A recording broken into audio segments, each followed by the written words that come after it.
Item: SCP-1772. Codename: Allergy. Object Class: Safe. Special Containment Procedures: SCP-1772 is kept in a locked plexiglass box in the High-Value Documents section of the Site-19 archives. Access may be granted with authorization from the head archivist and the lead researcher on SCP-1772. All individuals given access to SCP-1772 must be quarantined until verified to be free of SCP-1772-1 infection. Any personnel under the effects of SCP-1772-1 must be terminated or given Class C amnestics before being allowed out of quarantine.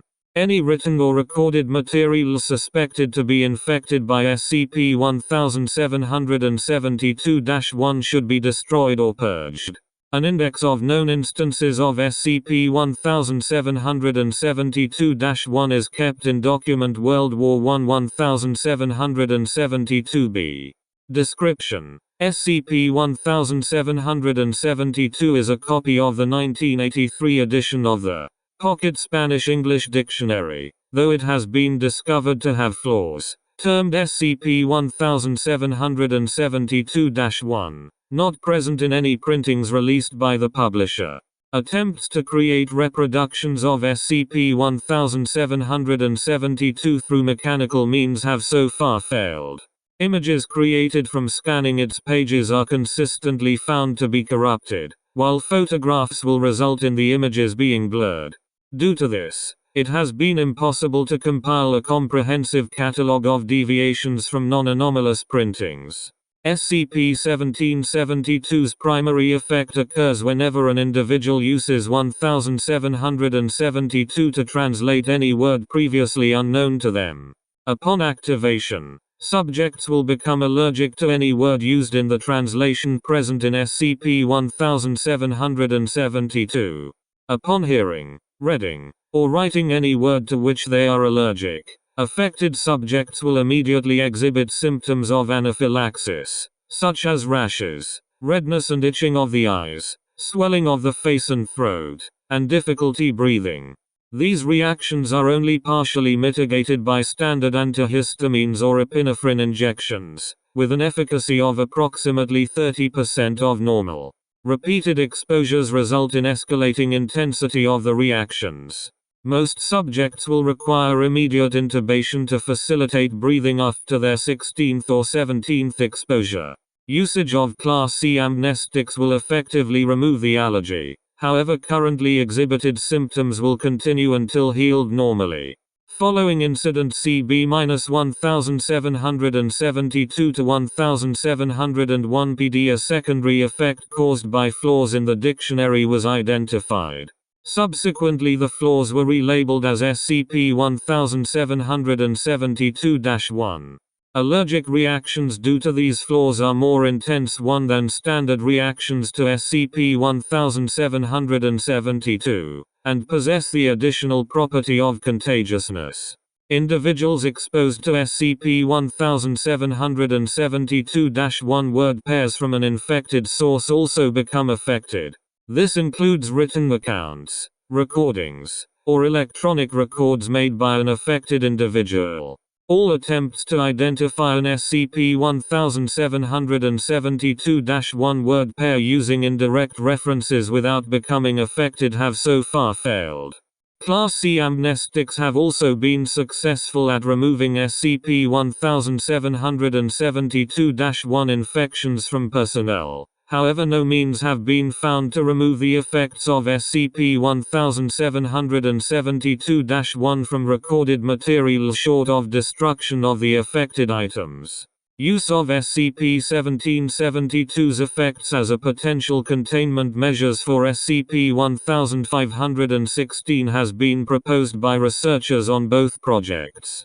Investigation into the efficacy of such measures, as well as potential side effects, is currently under investigation. Experiment logs. Reader: D2710. Speaks reads English only.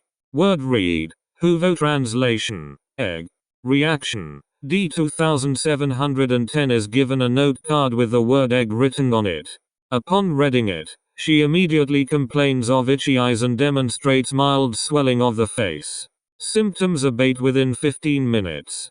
Reader: D2717. Speaks reads English only. Word read. Freezer translation. Strawberry. Drill. In dentistry. Reaction: D2717 displays the expected mild anaphylactic reactions upon reading the words strawberry, drill, and dentistry.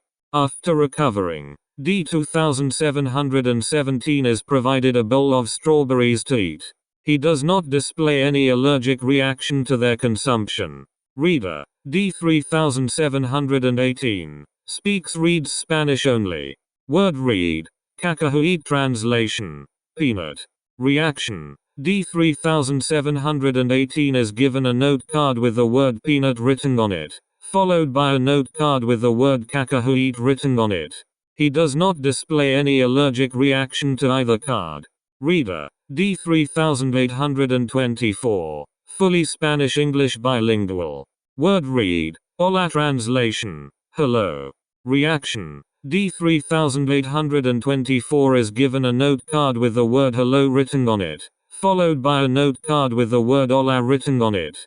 She does not display any allergic reaction to either card.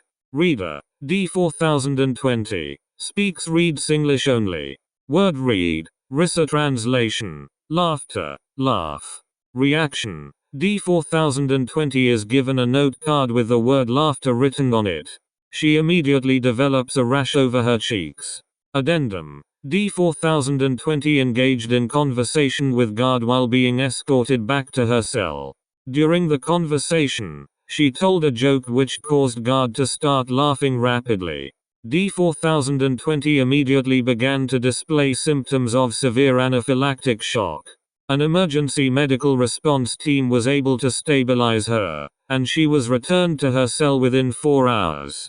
In his debriefing, guard estimates that he said ha 9-10 times before D4020's reaction became obvious. Reader: D4041. Speaks reads English only, specifically chosen due to being named Hope. Word read. Esperanza translation. Hope. Expectation. Reactions: after reading the translation, D4041 was asked to state her full name for documentation purposes. Upon saying her first name, she immediately began to suffer from expected anaphylactic reactions.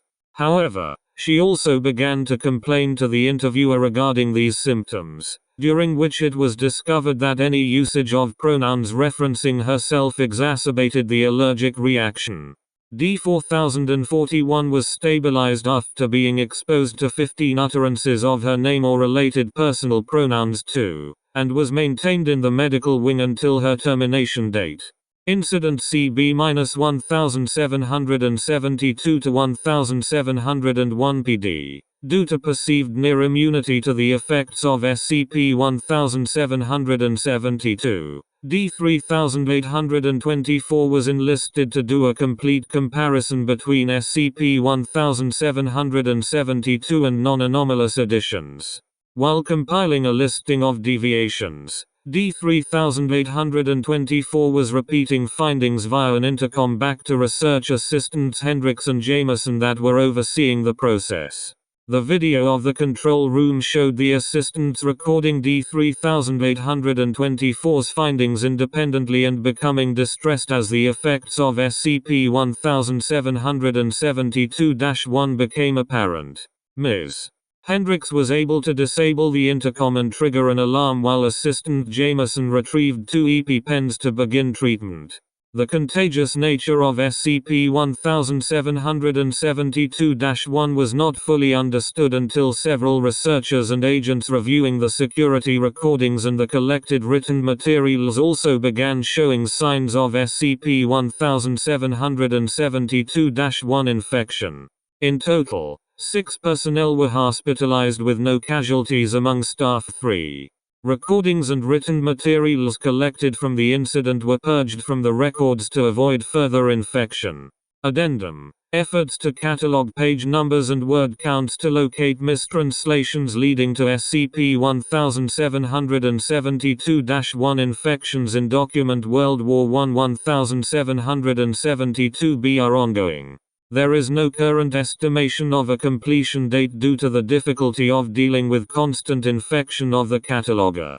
Further complicating the process is that accuracy cross-checks have found the current process to have up to 18% of the entries in document World War I 1772b itself be erroneous. The source of these errors is currently undetermined. Footnotes. 1. Lethal symptoms usually appearing between 4 to 8 exposures. 2. Observed allergenic words included ho, I, me, and my when used by D4041 and she, her, and you when used by other personnel. 3. D3824 was found to have suffered a myocardial infarction due to anaphylaxis and was pronounced dead on arrival.